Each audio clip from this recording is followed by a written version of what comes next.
তার মানে তুমি একজন ভালো খ্রিস্টান হতে আগ্রহী নও, ঠিক? আমি বিশ্বাস করি ঈশ্বর সত্তা এক এবং ব্যক্তিতে তিন। তুমি আরবি জানো না, এটাই তোমার সমস্যা। কুল হুয়াল্লাহু আহাদ, কুল হুয়াল্লাহু আহাদ। আমি কি এই অনুষ্ঠানে উপস্থিত সকল গণ্যমান্য ব্যক্তিদের অভিবাদন জানাই? শুভ বিকেল ডক্টর জাকির নায়েক।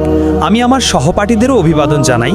আমি নাল স্টেট ইউনিভার্সিটির গণযোগাযোগের 300 লেভেলের একজন ছাত্র। আমার নাম এওএস ইয়াকুব। আপনার বক্তৃতার সময় তোমার নাম কি ভাই? তোমার নাম কি? আমার নাম এওএস ইয়াকুব। ইয়াকুব? জি স্যার, জি। তুমি কি মুসলিম নাকি খ্রিস্টান? আমি একজন খ্রিস্টান। ঠিক আছে, জি ভাই বলো। আপনার বক্তৃতার সময় আপনি বিভিন্ন ধর্মে ঈশ্বরের ধারণা দিয়েছিলেন, যার মধ্যে ইসলাম একটি। আপনি বলেছেন ইসলাম তাওহিদে বিশ্বাস করে, যার অর্থ ইসলাম এক ঈশ্বরে বিশ্বাস করে।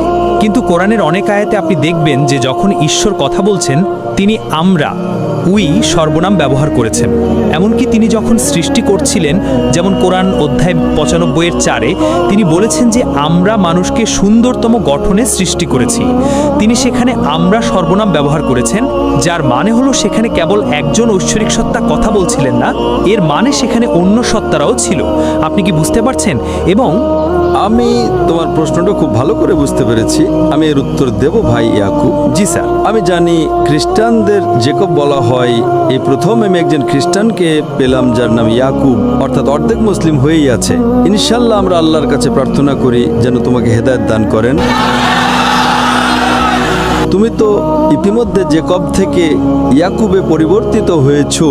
এখন একজন মিথ্যা খ্রিস্টান থেকে সত্য খ্রিস্টানে পরিণত হও ইনশাআল্লাহ। ভাই ইয়াকুব একটা প্রশ্ন করেছেন যে কোরআন বলে তিনি যে আরবি শব্দটি বলতে চেয়েছিলেন তা হলো নাহনু, যার অর্থ আমরা। তো কোরআন যখন আমরা উল্লেখ করে তার মানে কি একের বেশি ঈশ্বর নয়? এমনকি কোরআনও কি বহু ঈশ্বরে বিশ্বাস করে? এটাই তোমার প্রশ্ন। আমাকে মনে করিয়ে দিতে দাও ভাই ইয়াকুব, তুমি কি ইংরেজি ভালো জানো? জি। তুমি কি জানো যে ইংরেজি ভাষায় দুই ধরনের প্লুরাল বা বহুবচন আছে? একটি হলো সংখ্যার প্লুরাল বা বহুবচন, যদি একের বেশি হয় আমরা বলি আমরা। আরেকটি হলো সম্মানের বহুবচন। যখন ইংল্যান্ডের রানী কথা বলেন তিনি বলেন আমরা। যখন রাজপরিবার, তুমি কি ইংল্যান্ডের রানীর কথা শুনেছো বা ইংল্যান্ডের রাজা প্রিন্স, রাজা চার্লস? তিনি আমি বলবেন না, তিনি বলবেন আমরা। এমনকি উর্দুতে সংখ্যার বহুবচন এবং সম্মানের বহুবচন আছে। যখন রাজপরিবারের কেউ কথা বলেন তিনি আমার বলেন না, তিনি বলেন আমাদের বা আমরা। তাই রাজপরিবারের কেউ যখন কথা বলেন বেশিরভাগ ভাষায়, সেটা ইংরেজি হোক, উর্দু হোক বা অন্য ভাষা হোক, বেশিরভাগ ভাষায় দুই রকমের বহুবচন থাকে। একটা সংখ্যার বহুবচন আর অন্যটি সম্মানের বহুবচন। তাই যদি তুমি ইংল্যান্ডের রানী বা রাজার কথা শুনে না থাকো, তারা বলেন আমরা। ইংল্যান্ডের রাজা কয়জন আছেন? একজন, কিন্তু তিনি বলেন আমরা। এটাই ভাষা। যদি ভাষা না জানো আমি কি করতে পারি? আরবিতেও একই বিষয়। আরবিতে যখন আল্লাহ বলেন নাহনু, যখন আল্লাহ বলছেন আমরা, কোনো আরব বলবে না যে 2 বা 3 জন ঈশ্বর আছেন, কারণ আরবরা আরবি জানে। তুমি ইংরেজি জানো, তাই তোমার বোঝা উচিত যে এটাও রয়্যাল প্লুরাল বা সম্মানসূচক বহুবচন। আশা করি প্রশ্নের উত্তর আমি কি কিছু বলতে পারি? তুমি কি উত্তরটা বুঝতে পেরেছো? আপনি যা বলছেন আমি বুঝতে পারি। তাহলে কি বুঝতে পেরেছো যে কোরআন আমরা বলতে সম্মানসূচক বহুবচন বা একক সত্তাকে গিয়েছে? আমি কিছু বলতে চাই। তোমার যদি পরবর্তী কোনো প্রশ্ন থাকে বলতে পারো, সমস্যা নেই। তুমি প্রথম উত্তরটা বুঝেছো কিনা, তারপরে তুমি পরের প্রশ্নে যেতে পারো। তো যে প্রথম প্রশ্নটা বুঝেছো, আমি তোমাকে পরের প্রশ্ন করার অনুমতি দেব না। আমি বুঝেছি। খুব ভালো, কিন্তু আমি চাই এখন তুমি পরের প্রশ্ন করতে পারো। যেমন সৃষ্টির সময় যখন আল্লাহ পৃথিবী সৃষ্টি করছিলেন, সৃষ্টির সময়, হ্যাঁ, যখন আল্লাহ পৃথিবী সৃষ্টি করছিলেন তিনি ব্যবহার করেছেন, যেমন আমরা বলি তিনি আমরা ব্যবহার করেছেন। যেমন সৃষ্টি শুধুমাত্র ঈশ্বরই অন্যান্য জিনিস সৃষ্টি করতে সক্ষম, তাহলে তিনি কেন এটা ব্যবহার করলেন না যে আমি মানুষকে সর্বোত্তম গঠনে সৃষ্টি করেছি? সেটা ব্যবহার না করে কেন আমরা বললেন? কারণ কিন্তু একাই। আমি তোমার উত্তরটা দিয়েছি, তাও তুমি একই উত্তর জানতে চাইছো। কেন আল্লাহ আমি বলেননি? সেটা আল্লাহর ইচ্ছা। যখন রাজা চার্লস কথা বলেন, কখনো তিনি আমি বলেন, কখনো আমরা বলেন, এটা তার বিশেষ অধিকার। আমি কে হস্তক্ষেপ হস্তক্ষেপ করার? তুমি কি ঈশ্বর? ঈশ্বর কখনো নিজেকে আমি বলতে পারেন, কখনো আমরা বলতে পারেন। এটাই সৌন্দর্য। কেন তিনি সেটা করেছেন? তিনি ঈশ্বর, ঠিক? আমি একজন ডাক্তার, মেডিকেল ডাক্তার এবং একজন পিএইচডি ডাক্তার, দুটোই ঠিক। এখন কেউ আমাকে শেখ জাকির বললে সমস্যা নেই, কেউ ভাই বললে সমস্যা নেই, কেউ ডাক্তার জাকির বললো ও কেন আপনি তাকে সবসময় ডাক্তার ডাকেন না, আমার কোনো সমস্যা নেই। তোমার কেন সমস্যা হচ্ছে? তুমি কি বুঝতে পারছো? জি। আমি একজন ডাক্তার, মেডিকেল ডাক্তার এবং একজন পিএইচডি ডাক্তার, দুটোই ঠিক। এখন কেউ আমাকে শেখ জাকির বললেও সমস্যা নেই, কেউ ভাই বললেও সমস্যা নেই। তাই আল্লাহ যখন চান কখনো আমরা ব্যবহার করেন, কখনো ওটা ব্যবহার করেন। তো তোমার সমস্যা কি? তো এখন তুমি অর্ধেক মুসলিম, তুমি কি বিশ্বাস করো এক ঈশ্বরে? এখন কি বিশ্বাস করো ঈশ্বর একজন? তো এখন তুমি অর্ধেক মুসলিম, তুমি কি বিশ্বাস করো এক ঈশ্বরে? এখন কি বিশ্বাস করো ঈশ্বর একজন? আমি বিশ্বাস করি ঈশ্বর সত্তা এক এবং ব্যক্তিতে তিন। আমি এটাই বিশ্বাস করি কারণ আমি একজন খ্রিস্টান। তুমি ট্রিনিটি বা ত্রিমূর্তিতে বিশ্বাস করো? জি স্যার। তুমি কি বাইবেলের একটা আয়াত দেখাতে পারো যেখানে ট্রিনিটির কথা বলা আছে? বাইবেলে ট্রিনিটি বা ত্রিমূর্তির কোনো অস্তিত্ব নেই। তুমি কি জানো যে বাইবেলে ট্রিনিটি শব্দটি নেই? কিন্তু কোরআনে ট্রিনিটি শব্দটি আছে। তুমি কি জানো? তুমি কি জানো যে বাইবেলে ট্রিনিটি শব্দটির কোনো অস্তিত্ব নেই? তুমি আমাকে রেফারেন্স দাও, আমি মেনে নেব। আমাকে একটা জায়গায় দেখাও যেখানে বাইবেল ট্রিনিটি শব্দটি বলেছে। কোরআন কি বলে? যদিও বাইবেলে ট্রিনিটি শব্দটি নেই,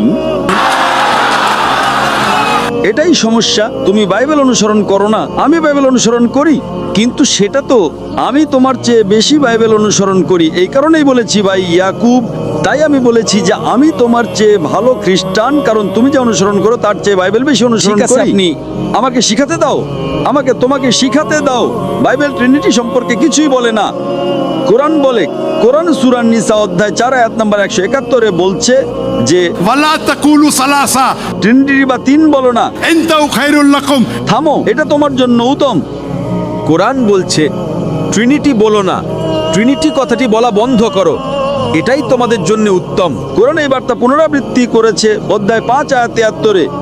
لقد كفر الذين قالوا إن الله ثالث ثلاثة. তারা কুফরি করছে, তারা ধর্মনিন্দা করছে যারা বলে ঈশ্বর তিনের একজন, অর্থাৎ ট্রিনিটি। কিন্তু কেন উল্লেখ করা হয়নি? প্লিজ আমাকে শেষ করতে দাও, আমাকে শেষ করতে দাও। তুমি কি বাইবেল সম্পর্কে শিখতে চাও নাকি চাও না? তুমি আমাকে কিছু বলছো না। আমি একজন খ্রিস্টান বাইবেল অনুসরণ করছে না। আমি বাইবেল থেকে শিক্ষা দিচ্ছি, সেটা শুনতে চাইছে না। তার মানে তুমি একজন ভালো খ্রিস্টান হতে আগ্রহী নাও, ঠিক? যখন কেউ তোমার সাথে বাইবেল নিয়ে কথা বলছে তুমি এটাকে রাখতে চাও, এটাই সমস্যা। আমি কি কিছু বলতে তোমাকে পারি? সমস্যা তৈরি করার জন্য প্রোগ্রাম করা হয়েছে, ঠিক? আমি কি কিছু বলতে পারি? তুমি জানো তুমি বলতে পারো না। তুমি জানো তুমি বলতে পারো না, কারণ আমি তোমাকে শিক্ষিত করতে চাই। আপনি উল্লেখ করেছেন আপনি এমন কিছুর প্রতি বিশ্বাস করছেন যা বাইবেলই বলে না। তাহলে আপনি কিভাবে বলছেন যে আপনি একজন আমি তো- খ্রিস্টান? আপনি কি আমাকে কোরআন থেকে একটা আয়াত দিতে পারেন যেখানে উল্লেখ আছে? আমি জাস্ট জানতে চাই। قل هو الله أحد. قل هو الله أحد.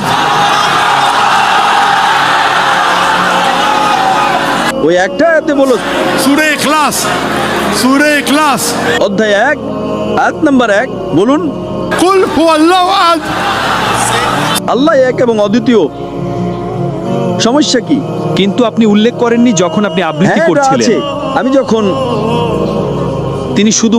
তিনি সেই আয়াতে শব্দটি উল্লেখ করেননি যেটা তিনি ধরলেন। ওটাই আমি তোমাকে বলছি। قل هو الله أحد. শব্দ মানে শব্দটি তাওহীদের মধ্যে কোরআনে নেই। তাওহীদ শব্দটি কোরআনে নেই। আপনি কি আমাকে দিতে পারেন? আমি তোমাকে বলছি এটা আছে। এটা ওয়াহদা শব্দ থেকে এসেছে। যদি আমি বলি উই হলো, আমি তাওহীদ বোঝাচ্ছি। তাওহীদ আরবি শব্দ, মূল শব্দ ওয়াহদা থেকে এসেছে, যার অর্থ একত্রীকরণে বিশ্বাস করা। শব্দটি কোরআনে আছে। যদি তুমি আরবি শব্দ না জানো, তুমি একজন খ্রিস্টান মিশনারির কাছ থেকে ভুল শুনেছো। তাই এটা কোরআনের শব্দকে হুবহু পুনরাবৃত্তি করছে না। তুমি আরবি জানো না, এটাই তোমার সমস্যা। আমি তখনও জোর দিয়ে বলছি শব্দটি নেই। আমি তোমাকে বলছি এটা আছে। তুমি আরবি জানো না, শব্দটি কোরআনে আছে। ওয়াহাদ হলো মূল শব্দ, আর তাওহীদ মানে একত্রিত করা, একবিত করা, সঙ্গত করা। এখন তোমার ট্রিনিটির প্রশ্নে আসি। বাইবেলের একটা আয়াত যেটা ট্রিনিটি সম্পর্কে বলে না, তবে ট্রিনিটির খুব কাছাকাছি। জনের প্রথম পত্র অধ্যায় 5 আয়াত নাম্বার 7 বলা হচ্ছে যে স্বয়কে 3 জন সাক্ষ্য দেন, পিতা, পবিত্র আত্মা এবং কথা। এবং এই তিনজন এক। জনের প্রথম পত্র অধ্যায় 5 আয়াত নম্বর 7, কারণ স্বর্গে তিনজন সাক্ষ্য দেন, পিতা, পবিত্র আত্মা এবং কথা, আর এই তিনজন এক। এটাই সবচেয়ে কাছাকাছি। কিন্তু তুমি কি জানো যে খ্রিস্টান পণ্ডিতদের মতে এমনকি এই আয়াতটিও একটি জালিয়াতি। তাই রিভাইজড স্ট্যান্ডার্ড ভার্সন বাইবেলে এই আয়াতটি জনের প্রথম পত্র অধ্যায় 5 আয়াত 7 বাইবেল থেকে সরিয়ে দেওয়া হয়েছে জালিয়াতি হিসেবে, মনগড়া হিসেবে, প্রক্ষেপণ অর্থাৎ ভেজাল হিসেবে। কাদের দ্বারা? মুসলিমদের দ্বারা নয়, হিন্দুদের দ্বারা নয়, সর্বোচ্চ মর্যাদা সম্পন্ন 32 জন পণ্ডিতের দ্বারা, যা সর্বমোট 50টি ভিন্ন ভিন্ন কর্পোরেট সম্প্রদায় দ্বারা সমর্থিত। তুমি যদি RSV বাইবেল পড়ো, revised standard version of Bible, এই আয়াতটি বাইবেল থেকে ছুঁড়ে ফেলে দেওয়া হয়েছে। কারণ যীশুখ্রিস্ট তার উপর শান্তি বর্ষিত হোক, তিনি যখন শেষে যীশুখ্রিস্ট তার উপর শান্তি বর্ষিত হোক, তিনি স্পষ্ট উল্লেখ করেছেন গসপেল অফ জন অধ্যায় 14 আয়াত 28, আমার পিতা আমার চেয়ে মহান। গসপেল অফ জন অধ্যায় 10 আয়াত 29, আমার পিতা সবার চেয়ে মহান। গসপেল অফ ম্যাথিউ অধ্যায় 12 আয়াত 28, আমি ঈশ্বরের আত্মার সাহায্যে শয়তান তাড়াই। গসপেল অফ লুক অধ্যায় 11 আয়াত 20, আমি ঈশ্বরের আমূলের সাহায্যে শয়তান তাড়াই। গসপেল অফ জন অধ্যায় 5 আয়াত 30, আমি নিজে থেকে কিছুই করতে পারি না, আমি যেমন শুনি তেমন বিচার করি এবং আমার বিচার নাই সঙ্গত, কারণ আমি আমার নিজের ইচ্ছা খুঁজি না, বরং আমি পিতার ইচ্ছা খুঁজি। তিনি কখনোই ঈশ্বর দাবি করেননি। যখন তাকে জিজ্ঞাসা করা হয়েছিল যে প্রথম আজ্ঞা উত্তম উপদেশটা কি, এটা বলা হয়েছে গসপেল অফ মার্ক অধ্যায় 12 আয়াত 29, শোনো হে ইসরায়েল, আমাদের প্রভু ঈশ্বর এক ঈশ্বর।